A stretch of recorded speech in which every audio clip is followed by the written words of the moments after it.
E aí, pessoal, vamos lá para mais uma aula e para você continuar tendo segurança nos seus plantões, que eu tenho certeza que no seu próximo plantão você vai arrasar e atender a maioria das doenças.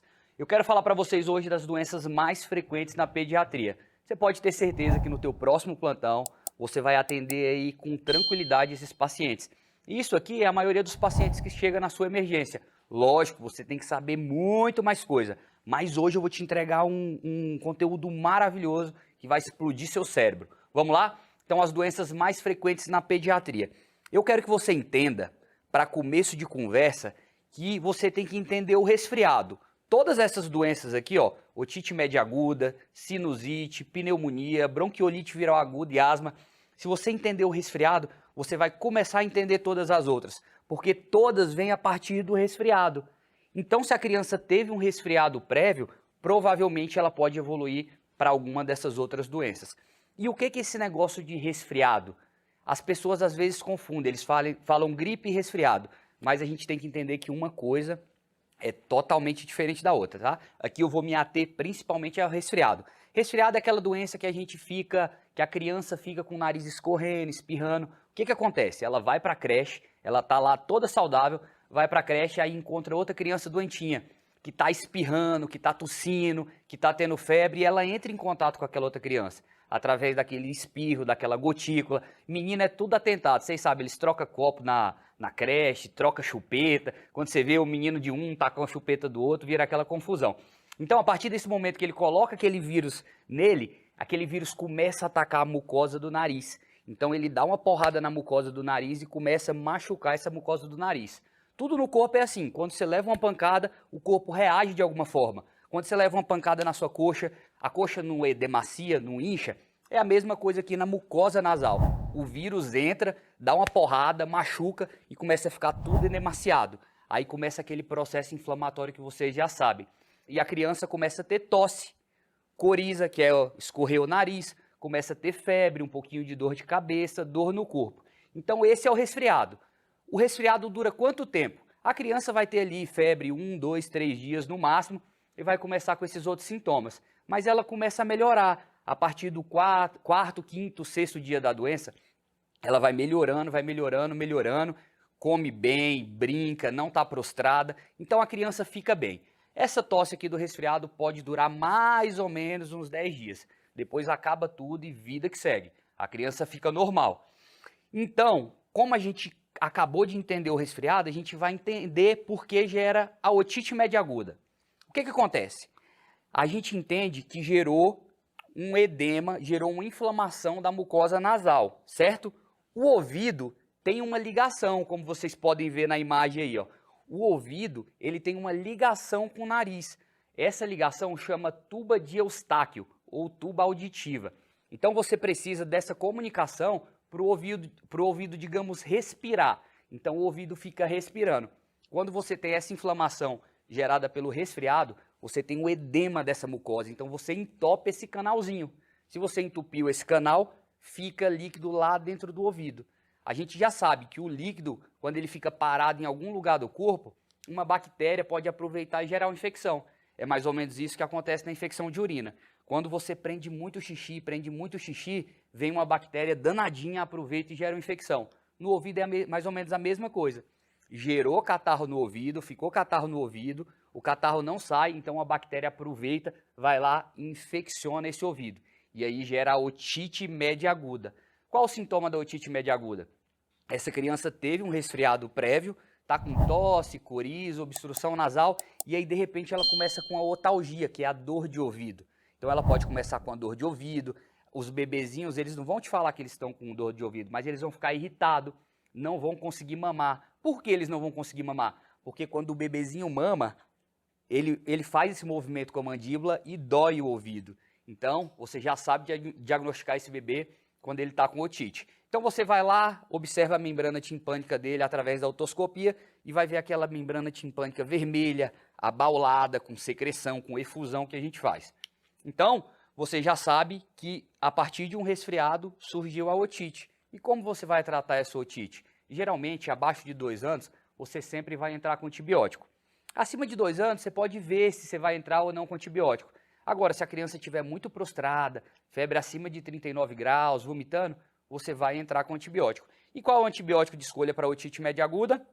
Muito fácil. Você que viu a primeira aula já sabe que a gente vai utilizar a amoxicilina. Qual a amoxicilina? Tanto faz. Você pode utilizar de 250 miligramas, que você vai pegar o peso e dividir por 2. Olha como ficou fácil agora, depois que você entendeu a primeira aula.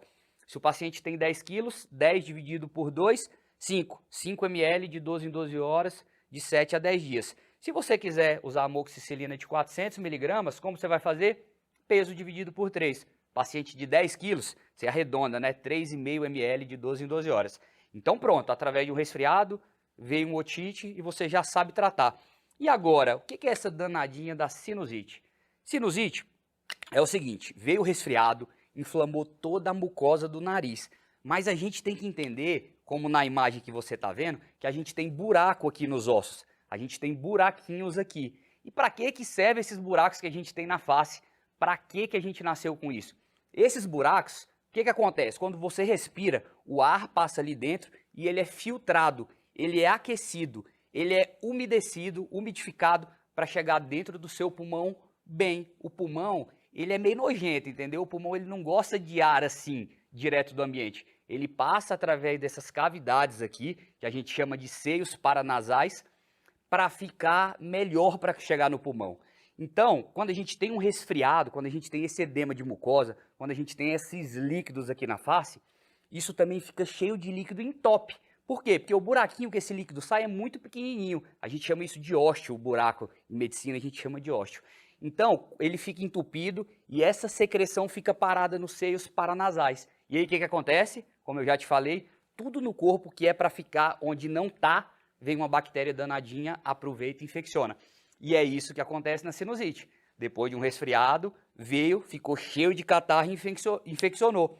Como a gente vê isso na prática? Como essa criança chega pra gente? É uma criança que estava com resfriado, com tosse, coriza e não melhorou. Eu te falei que o resfriado, em 4, 5 dias a criança não está bem? Essa criança, ela estava melhorando e lá no 6º, 7º, 8º dia ela voltou a ter febre, voltou a ter muito catarro, obstrução nasal, tá roncando à noite. É assim que geralmente a gente faz o diagnóstico de sinusite, tá? Ou aquela criança que está com tosse e ao invés da tosse melhorar até o 10º dia, ela só piora. Vai tendo catarro e a criança vai ficando toda congestionada, toda entupida. Gente, e qual o tratamento? A amoxicilina. Esse é o tratamento que você vai fazer. 250, peso dividido por 2. 400, peso dividido por 3. Parece até brincadeira que medicina é tão fácil assim, né? E você achando que atender criança era muito, muito difícil. Vamos lá? Então, a gente já viu aqui o tratamento da otite e da sinusite. Agora a gente vai entrar no tratamento das infecções de via aérea inferior, que é a pneumonia, a bronquiolite viral aguda e a asma. Vamos começar com a pneumonia. A criança está lá, resfriada, começou a tossir, coriza, obstrução nasal. Só que lá no 3º, 4º dia, essa criança começou a apresentar febre e piora do estado geral. Aquela criança que antes estava brincando, animada, fica prostrada, fica derrubada. E você tem um sintoma muito importante, que é o sintoma de via aérea inferior. Tá, Caí, o que você quer dizer com isso? O que é sintoma de via aérea inferior? É o seguinte, quando essa criança está com otite média aguda e sinusite, ela só apresenta sintoma aqui alto. E quando ela está com pneumonia, bronquiolite viral e asma, ela apresenta sintoma baixo. O que é sintoma baixo? É isso aqui, ó. Quando a criança ela está com alguma infecção de via aérea inferior, ela apresenta esses sintomas. Crepitação, você sabe o que é isso? Quando você escuta o pulmãozinho da criança, tá lá, ó, como se pegasse o cabelo e fizesse assim no ouvido. Faz aí agora para você ver, ó. Tá ouvindo? Um barulhinho de cabelo, essa é a crepitação. Sibilo é aquele barulhinho de miado de gato, o peito da criança fica assim, ó. Quando você escuta, quando você faz a ausculta pulmonar, você vê isso. Ou você vai escutar o murmúrio vesicular, ele vai estar diminuído ou ausente. Como é que a gente faz isso? A gente pega o pulmão da criança, ausculta do lado esquerdo, do lado direito. Escuta um, se esse está maior que esse, você tem uma diminuição do murmúrio vesicular. E a taquipneia, meus amigos. Esse é um sintoma muito importante. Por isso que eu falo para vocês, existe o médico e o médium. O médico é aquele cara que examina, que vê, que toca, que sente, que conversa. O médium é aquele cara que ouve e não faz mais nada, não bota a mão na criança. Eu não entendo como possa existir um médico que faça isso. Eu não consigo trabalhar dessa forma. Eu acho que eu ia deixar passar vários diagnósticos aí. E como você identificar a taquipneia na criança? Eu também coloquei aqui, ó. A taquipneia da criança não é igual ao do adulto. Você sabe que a taquipneia no adulto é frequência respiratória acima de 20. Na criança não. A criança tem um metabolismo muito mais acelerado que o adulto. Então a criança, ela é medida dessa forma. Como é que você vai fazer? Crianças abaixo de 2 meses, se ela tiver a frequência respiratória maior ou igual a 60, ela está com taquipneia. Se ela está com taquipneia, ela provavelmente está com alguma infecção de via aérea inferior, ok? Se o bebê de 2 meses a 11 meses está com frequência respiratória acima de 50 ou igual a 50, ela está com sintoma de via aérea inferior. Então ela pode estar com algum daqueles sintomas. Pneumonia, bronquiolite viral aguda ou asma, ou até outras coisas, mas basicamente é isso que eu quero que você saiba hoje. E de 1 a 4 anos, se a frequência respiratória estiver igual ou acima de 40, essa criança tem taquipneia. Você viu como ficou muito mais fácil agora? Então vamos lá, vamos voltar na pneumonia, na danadinha da pneumonia. Como é que funciona a pneumonia? A criança fica gripada e depois do terceiro, quarto dia ela fica derrubada. Fica prostrada, com febre, com vômito, e aí você tem algum sinal desses. Se ela tiver algum sinal desses, o que você vai fazer? Você vai pedir um exame de sangue, um hemograma, um PCR e uma radiografia de tórax para você diagnosticar a pneumonia. Tá, doutor Kaique, eu estou lá no interior, eu não tenho radiografia de tórax, eu não tenho tomografia, eu não tenho nada, eu só tenho meu cérebro, a criança e um antibiótico. Você está autorizado pela Organização Mundial de Saúde, em crianças abaixo de 5 anos que têm tosse e dispneia, tosse e frequência respiratória elevada, a tratar isso como pneumonia. Porque a chance de você deixar uma criança escapar com pneumonia e morrer é muito grande. Então, se você estiver no interior e não tiver radiografia de tórax, você vai fazer isso. Tosse e dispneia igual pneumonia. Você vai tratar com antibiótico. Mas medicina é difícil demais. Qual antibiótico você vai tratar? Nem vou voltar aqui. Vou escrever de novo. Amoxicilina. Qual amoxicilina? Qualquer uma de 250 miligramas. Peso dividido por 2. De 400. Peso dividido por 3. Realmente medicina é difícil pra caramba, né? Pois é assim que você vai tratar a partir desse momento. E a asma? Como é que é a asma? A asma é mais ou menos a mesma coisa. O principal fator que desencadeia, que faz o paciente da asma, é a infecção respiratória alta. Então aquele paciente foi para a creche, ou aquela criança maior foi para a escola, pegou uma infecção, ficou gripada e aí começou a desenvolver a asma. Como é que a gente sabe como é que é a asma? A criança tosse e essa tosse piora à noite.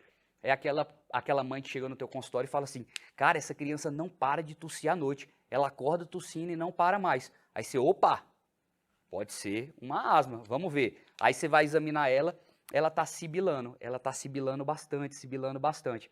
Pode creptar? Pode. Então é assim que você vai diagnosticar a asma. Quando essa criança tem um resfriado e tem sintoma de via aérea inferior. Se você está no interior, eu já te falei, você vai tratar pneumonia mesmo não sendo pneumonia, porque você não tem como saber o que é, o que não é. Agora, se você estiver num centro onde você vai pedir um exame de sangue, uma radiografia, você vai lá e vê. Se não tiver pneumonia, você pode falar que isso é uma asma. E qual é o tratamento da asma? A asma não usa antibiótico. Esse aqui é o que vai mudar agora.